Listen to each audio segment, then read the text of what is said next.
Hi hello ನಮಸ್ತೆ ಎಲ್ಲರಿಗೂ ಸ್ವಾಗತ ಮತ್ತೊಮ್ಮೆ ನಮ್ಮ ಚಾನಲ್ಗೆ. ಇವತ್ತಿನ ರೆಸಿಪಿನಲ್ಲಿ ನೋಡ್ತಿರ್ಬೋದು, ನಾನಿಲ್ಲಿ ರಸಭರಿತವಾದಂಥ ಒಂದು ಜಿಲೇಬಿ ಮಾಡೋದು ತೋರಿಸ್ತೀನಿ. ತುಂಬಾ ಸುಲಭ, ಒಂದು 10 ನಿಮಿಷದಲ್ಲ ನೀವು ಮಾಡ್ಕೊಂಡ್ಬಿಡ್ಬೋದು. ಬನ್ನಿ ಹಾಗಿದ್ರೆ ಮಾಡೋದು ನೋಡೋಣ. ನಾನಿಲ್ಲಿ ಒಂದು ಮಿಕ್ಸಿಂಗ್ ಬೌಲ್ ತೊಗೊಂಡಿದ್ದೀನಿ. ಇದಕ್ಕೆ ಒಂದು ಕಪ್ ಆಗುವಷ್ಟು ನಾನಿಲ್ಲಿ ಮೈದಾ ಹಿಟ್ಟನ್ನು ಹಾಕ್ಕೊಳ್ತಾ ಇದ್ದೀನಿ. ಜೊತೆಗೆ ಅರ್ಧ ಕಪ್ ಆಗುವಷ್ಟು ಮೊಸರನ್ನು ಹಾಕ್ಕೊಳ್ತಾ ಇದ್ದೀನಿ. ಮೊಸರನ್ನು ಆದಷ್ಟು ಹುಳಿ ಮೊಸರನ್ನ ತೊಗೊಳ್ಳಿ, ಗಟ್ಟಿಯಾಗಿರುವಂಥ ಹುಳಿ ಮೊಸರನ್ನ ಹಾಕ್ಕೊಳ್ಳಿ. ಹಾಗೆ 1 ಟೀ ಸ್ಪೂನ್ ಆಗುವಷ್ಟು ನಾನಿಲ್ಲಿ ಬೇಕಿಂಗ್ ಪೌಡ್ರ್ ಕೂಡ ಬಳಸ್ತಾ ಇದ್ದೀನಿ. ಬೇಕಿಂಗ್ ಪೌಡ್ರ್ ಹಾಕೋದ್ರಿಂದ ತುಂಬ ಬೇಗನೆ ಫರ್ಮೆಂಟ್ ಆಗುತ್ತೆ. ಹಾಗೆಯೇ ಯೆಲ್ಲೋ ಫುಡ್ ಕಲರನ್ನು ಹಾಕ್ಕೊಳ್ತಾ ಇದ್ದೀನಿ. ಜೊತೆಗೆ ರೆಡ್ ಫುಡ್ ಕಲರ್ ಕೂಡ ಹಾಕ್ಕೊಳ್ತಾ ಇದ್ದೀನಿ, ಆರೆಂಜ್ ಕಲರ್ ಆಗಿ ಬರಲಿ ಅಂತ. ಸೊ ನೀವು ಬೇಕಿದ್ರೆ ಯೆಲ್ಲೋ ಕಲರ್ ಕೂಡ ಮಾಡ್ಕೊಳ್ಬೋದು, ಅಥವಾ ಕಲರ್ ಇಲ್ಲದೆ ಕೂಡ ನೀವು ಜಿಲೇಬಿನ ಮಾಡ್ಕೊಳ್ಬೋದು. ಇವಾಗ ಸ್ವಲ್ಪನೇ ನೀರು ಹಾಕ್ಕೊಂಡು ಸ್ವಲ್ಪ ತಿಕ್ ಬ್ಯಾಟರನ್ನ ರೆಡಿ ಮಾಡ್ಕೊಳ್ತೀನಿ. ನೋಡ್ತಿರ್ಬೋದು, ಇಲ್ಲಿ ಸ್ವಲ್ಪ ನೋಡ್ತಿರ್ಬೋದು, ಈ ಥರ ಎತ್ತಿ ಬಿಟ್ಟರೆ ಇಷ್ಟು ನೀರಾಗಿ ಇರಬಾರ್ದು, ಗಟ್ಟಿಯಾಗಿರಬೇಕು. ಇದು ಇವಾಗ ರೆಡಿಯಾಗಿದೆ. ಇವಾಗ ಪಾಕ ಮಾಡ್ಕೊಳ್ಳೋಣ. ನಾನಿಲ್ಲಿ ಒಂದು ಪ್ಯಾನ್ ಬಿಸಿ ಇಟ್ಕೊಂಡಿದ್ದೀನಿ ಗ್ಯಾಸ್ ಮೇಲೆ. ಇದಕ್ಕೆ 1 ಕಪ್ ಆಗೋಷ್ಟು ಸಕ್ಕರೆಯನ್ನು ಹಾಕ್ಕೊಳ್ತಾ ಇದ್ದೀನಿ.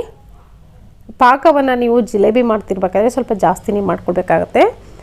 ಕಡಿಮೆ ಮಾಡಿದ್ರೆ ಅದು ಸರಿ ಆಗಲ್ಲ, ಯಾಕಂದರೆ ನಾವು ಜಿಲೇಬಿನ ಫ್ರೈ ಮಾಡಿ ಇದರಲ್ಲಿ ಹಾಕೋದ್ರಿಂದ ಜಿಲೇಬಿ ಹೀರ್ಕೊಳ್ಳುತ್ತೆ ಪಾಕ. ಅದಕ್ಕೋಸ್ಕರ ಸ್ವಲ್ಪ ಜಾಸ್ತಿನೇ ಮಾಡ್ಕೊಳ್ಳಿ. 1 ಕಪ್ಪಷ್ಟು ಸಕ್ಕರೆಗೆ 3/4 ಕಪ್ಪಷ್ಟು ನೀರನ್ನು ಹಾಕ್ಕೊಂಡಿದ್ದೀನಿ. ಸೊ ನೋಡಿ, ಪಾಕ ಎಲ್ಲ ಚೆನ್ನಾಗಿ ಕರಗಿ ಒಂದು 2 ಕುದಿ ಕುದಿಸ್ಕೊಳ್ಳಿ. ಇದನ್ನು ಪಾಕನ ಒಂದು 2 ಕುದಿ ಕುದೀತಿದ್ದಾಗೇ ಇದು ಅಂಟು ಪಾಕ ಬರುತ್ತೆ. ಸೊ ಇವಾಗ ನಾನಿಲ್ಲಿ ಏಲಕ್ಕಿ ಪೌಡ್ರ್ ಹಾಕ್ಕೊಂಡಿದ್ದೀನಿ. ಹಾಗೆ ಆರೆಂಜ್ ಫುಡ್ ಕಲರ್ ಕೂಡ ಹಾಕ್ಕೊಂಡಿದ್ದೀನಿ. ಇದು ಆಪ್ಷನಲ್ಲು, ಫುಡ್ ಕಲರ್ಸ್ ಏನಿದೆ ಆಪ್ಷನಲ್, ಬೇಕಿದ್ರೆ ಹಾಕ್ಕೊಳ್ಳಿ. ಹಾಗೆಯೇ ಪಾಕ ನೋಡಿ, ಇವಾಗ ಒಂದು ಅಂಟು ಪಾಕ ಬಂದಾದಮೇಲೆ ನಾನು ತೋರಿಸ್ತೀನಿ ನಿಮ್ಗೆ ಯಾವ ರೀತಿ ಪಾಕ ಬರಬೇಕು ಅಂತ. ಇದಕ್ಕೆ ನಿಂಬೆಹಣ್ಣನ್ನು ಹಾಕ್ಕೊಳ್ತಾ ಇದ್ದೀನಿ, ಒಂದು 4 ಹನಿ. ಆವಾಗ ಪಾಕ ನಿಮಗೆ ಗಟ್ಟಿ ಆಗಲ್ಲ. ಸೊ ನೋಡಿ, ಈ ಥರ ಕೈಯಿಂದ ಪಾಕನ ನೋಡಿದ್ರೆ ಅಂಟು ಬರಬೇಕು ಪಾಕ. ಎಳೆ ಪಾಕ ತಗೋಬೇಡಿ ಯಾವುದೇ ಕಾರಣಕ್ಕೂ, ಜಸ್ಟ್ ಅಂಟಿದ್ರೆ ಸಾಕು, ಕರೆಕ್ಟಾಗಿ ಅಂಟ್ಕೊಳ್ಬೇಕು ಕೈ. ಇವಾಗ ಇದನ್ನು ಸೈಡಲ್ಲಿ ಎತ್ತಿಟ್ಕೊಳ್ಳೋಣ.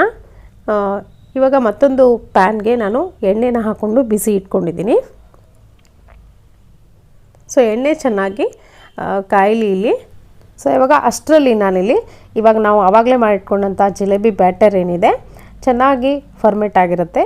ನಾವು ಬೇಕಿಂಗ್ ಪೌಡ್ರೆಲ್ಲ ಹಾಕಿರೋದ್ರಿಂದ, ಮೊಸರು ಹಾಕಿರೋದ್ರಿಂದ. ಇವಾಗ ನೀವು ಕೇಕ್ ಮಾಡೋದಿದ್ರೆ ಮನೆಯಲ್ಲಿ ಈ ಥರ ಅವೈಲೇಬಲ್ ಇದ್ದರೆ ಟ್ರಯಾಂಗಲ್ ಶೇಪ್ನಲ್ಲಿ ಈ ಥರ ಪೇಪರ್ ಅವೈಲೇಬಲ್ ಇದ್ದರೆ ಇದರಲ್ಲಿ ಹಾಕ್ಕೊಳ್ಳಿ. ಇಲ್ಲಾಂದರೆ ಹಾಲಿನ ಪ್ಯಾಕೆಟ್ ಇರುತ್ತೆ, ಅದನ್ನು ಕೂಡ ನೀವು ಇಲ್ಲಿ ಬಳಸ್ಬಹುದು. ಸೊ ನೋಡಿ, ಇವಾಗ ಇದನ್ನು ನಾನು ಒಂದು ಗ್ಲಾಸ್ಗೆ ಹಾಕ್ಕೊಳ್ತಿದ್ದೀನಿ ಸೆಟ್ ಮಾಡಿಕೊಂಡು. ಸೊ ಗ್ಲಾಸ್ಗೆ ಹಾಕ್ಕೊಂಡು ಈ ನಾವು ಮಾಡಿಟ್ಕೊಂಡಂಥ ಈ ಜಿಲೇಬಿ ಬ್ಯಾಟ್ರ್ ಏನಿದೆ ಇದು ಎಲ್ಲವುದನ್ನು ನಾನಿಲ್ಲಿ ಹಾಕ್ಕೊಳ್ತಾ ಇದ್ದೀನಿ. ಇದಕ್ಕೆ ತುಂಬಾ ಸುಲಭ, ಒಂದು 10 ನಿಮಿಷ ಸಾಕು ನಿಮಗೆ ಈ ಜಿಲೇಬಿ ಮಾಡಲಿಕ್ಕೆ. ತುಂಬಾ ರುಚಿಯಾದಂಥ ಟೇಸ್ಟಿಯಾಗಿರುವಂಥ ಸ್ವೀಟ್ ರೆಡಿ ಆಗುತ್ತೆ. ನಿಮಗೆ ಹೊರಗಡೆ ಎಲ್ಲೂ ಸಿಗಲ್ಲ. ಇವಾಗ ಈ ಥರ ಸ್ವೀಟ್ ತಿನ್ನಬೇಕು ಅಂತ ಅನಿಸುತ್ತೆ, ಆವಾಗ ನೀವು ಈ ಥರ ಮನೆಯಲ್ಲೇ ಸುಲಭವಾಗಿ ಮಾಡ್ಕೊಳ್ಬೋದು. ಇವಾಗ ನೋಡ್ತಿರ್ಬೋದು, ಎಡ್ಜ್ ಏನಿದೆ ಈ ಪೇಪರ್ದು, ಇದನ್ನು ಕಟ್ ಮಾಡ್ಕೊಳ್ತೀನಿ. ನಿಮ್ಗೆ ಯಾವ ಶೇಪ್ ಇದು ಸೈಜಲ್ಲಿ ಬೇಕೋ ದಪ್ಪವಾಗಿ ಅಷ್ಟು ನೀವು ಕಟ್ ಮಾಡ್ಕೊಳ್ಳಿ. ಆದಷ್ಟು ತೆಳುವಾಗೆ ಕಟ್ ಮಾಡ್ಕೊಳ್ಳಿ, ಯಾಕಂದರೆ ಜಿಲೇಬಿ ಕ್ರಿಸ್ಪಿಯಾಗಿ ಚೆನ್ನಾಗಿ ಬರುತ್ತೆ ಅಂತ. ಸೊ ನೋಡಿ, ಈ ಥರ ನಿಧಾನವಾಗಿ ಹಾಕ್ಕೊಳ್ತಾ ಹೋಗಬೇಕು.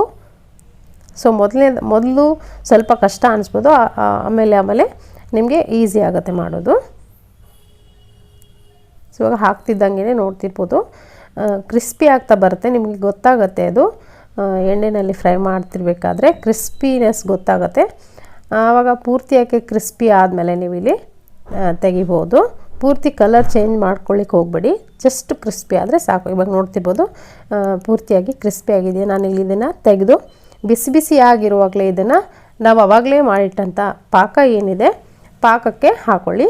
ಪಾಕ ಕೂಡ ಬಿಸಿ ಇರಬೇಕು ಸ್ವಲ್ಪ, ಆವಾಗ ನಿಮಗೆ ಈ ಜಿಲೇಬಿ ಚೆನ್ನಾಗಿ ಎಳ್ಕೊಳ್ಳುತ್ತೆ.